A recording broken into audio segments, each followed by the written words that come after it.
దేశంపై గుజరాత్ తరహా రాజకీయాలను రుద్దేందుకు ప్రధాని మోదీ ప్రయత్నిస్తున్నారని ఎంపీ గల్లా జయదేవ్ ధ్వజమెత్తారు. ఎవరైనా ప్రధానికి వ్యతిరేకంగా మాట్లాడితే దేశ వ్యతిరేక శక్తులుగా ముద్ర వేస్తున్నారని ఆరోపించారు. మోదీ, కేసీఆర్, జగన్ ఏకమైనా తెలుగుదేశం విజయాన్ని అడ్డుకోలేరని స్పష్టం చేశారు. తెలుగుదేశం పార్టీ తెర వెనుక రాజకీయాలు చేసిందని, పొత్తు ఉన్నా లేకున్నా కుట్ర రాజకీయాలకు వ్యతిరేకమని మండిపడ్డారు.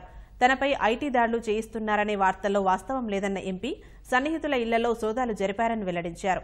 ఐటీ దాడులు చేసినా, అరెస్టు చేయించినా సిద్దమేనని, కేంద్రంతో పోరాటం విషయంలో వెనుకడుగేసేది లేదని స్పష్టం చేశారు.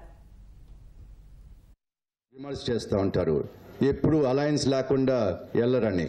కానీ మనం ఎప్పుడు అలయన్స్ ఓపెన్గా వెళ్తాము.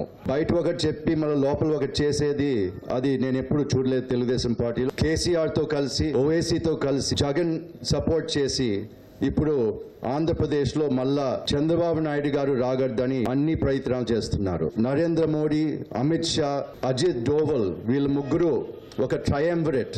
ప్రతి ఇంపార్టెంట్ డిసిషన్స్ వాళ్ళే తీసుకొని కంట్రీ మొత్తం వాళ్ళు కావాల్సినట్టే నడపాలని చూస్తున్నారు. ఇప్పుడు కబుర్లు వస్తున్నాయి నా పైన ఐటీ రేడ్ జరుగుతుందని. కానీ ఇంతవరకు ఏం జరగలేదు. ఎవరితో భయపడను. ఈ రాష్ట్రం కోసం, ఈ దేశం కోసం జైలుకి వెళ్ళాలన్న కూడా నేను సిద్ధంగా ఉన్నాను.